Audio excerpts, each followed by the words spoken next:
Hello enthusiasts! Welcome back to the channel. Today we're talking about something that almost every grower experiences, but very few talk about honestly. And that is, how the internet has made growing harder for cultivators. So in this video, we're breaking down 4 major ways the internet complicates cultivation, why it happens, and how you can avoid falling into these traps. By the end, you'll have a much clearer way to use online information without letting it interfere with your grow.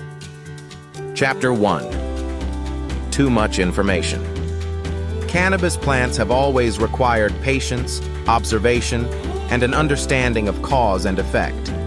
But the internet dramatically shortened the feedback loop, and not in a good way. Today, a leaf droops slightly, and it immediately feels like a problem that needs to be solved. Cultivators no longer wait to see how a plant responds over a few days. Instead, they search for answers either online or use AI and have a response within minutes. That single search quickly turns into a flood of conflicting information with no way for the grower to know what information is actually right and what is wrong. One source says overwatering. Another says underwatering. Someone else blames nutrients. Another points to light stress. Then comes the more advanced explanations. Suddenly, a plant that may have simply needed a little bit of time becomes a full diagnostic project. The real danger here is overreaction. Instead of making one small change and waiting, growers stack corrections on top of each other. They adjust feeding schedules, flush soil, change lighting intensity, add supplements, and modify environmental settings all at once. Cannabis does not respond well to constant change. It thrives on stability. So when everything changes at the same time, the plant cannot show you which adjustment helped and which one hurt. What often looks like a worsening problem is actually stress created by too many interventions. In many cases, the plant wasn't failing. It was simply growing. Now that we've covered some background on today's topic, we just wanted to take a moment to thank the sponsor of today's video, the Exhale Homegrown CO2 Company. They offer one of the most practical and reliable ways to introduce natural carbon dioxide into your grow. For over 20 years, Exhale has taken the science of fungal respiration and turned it into a clean, controlled, and highly effective solution for indoor gardening.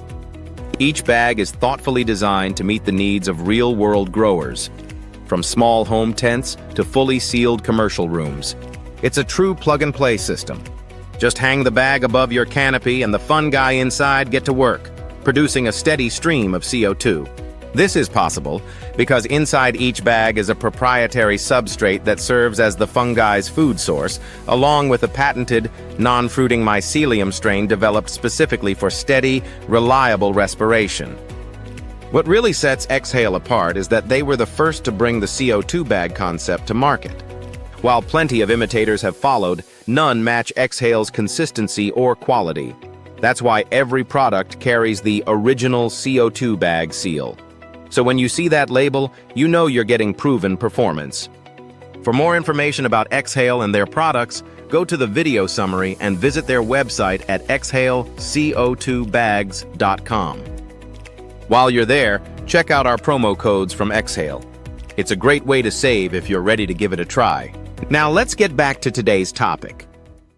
Chapter 2. Unrealistic expectations.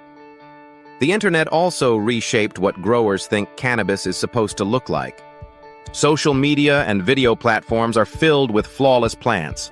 Everything looks optimized, dialed in, and effortless. But what you're seeing is not the full picture. You're seeing the best moments from experienced growers, often captured under ideal lighting and controlled conditions. You don't see the failed runs. You don't see the mistakes. You don't see the years of trial and error that led to those results. New growers look at these images and assume their plants are underperforming. They expect their first few grows to look like someone else's 10th or 20th. Cannabis doesn't grow to impress an audience. It grows based on its genetics, its environment, and how consistently it's treated. A healthy plant doesn't always look dramatic. Sometimes it looks boring. Steady growth, slow development, and minor imperfections are normal. When growers chase visual perfection instead of plant health, they often introduce stress in an attempt to force results. Chapter 3. Content created to sell, not to educate. This is one of the most important points in this entire discussion. Most social media and YouTube content exists primarily to sell products, not to educate. Every problem has a solution, and that solution often comes with a price tag. I can't tell you how many companies have reached out to me to market their products and how many I have had to turn down. Unfortunately, a lot of people will promote products without really caring about how it affects their viewers. As a result, normal plant behavior is often framed as a problem that needs fixing. A slow day becomes a deficiency. A slight color shift becomes toxicity. Natural variation becomes a crisis. On top of that, there is no requirement for experience when creating content. Someone can complete one successful grow, repeat information they heard elsewhere, and present themselves as an authority. Confidence on camera is often mistaken for knowledge. Real experience comes from repeated cycles, failures, and long-term observation. It comes from seeing the same issues show up under different conditions and learning when not to react. Without that foundation, advice tends to be oversimplified or misleading. When growers follow advice from people who haven't built that experience, they often inherit unnecessary complexity, wasted money, and avoidable mistakes. Chapter 4. Overintervention and the loss of patience. All of this leads to one of the most common modern growing problems: overintervention. The internet encourages constant action, always adjusting, always optimizing, always doing something to improve results. What gets overlooked is recovery time. Every intervention introduces stress. Stress adds up. Even beneficial techniques require time for the plant to recover. When growers stack interventions too closely together, the plant never stabilizes. Many plants don't fail because they weren't cared for.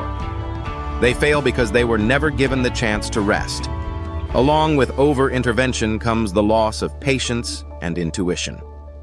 Before instant feedback, growers learned by watching patterns repeat.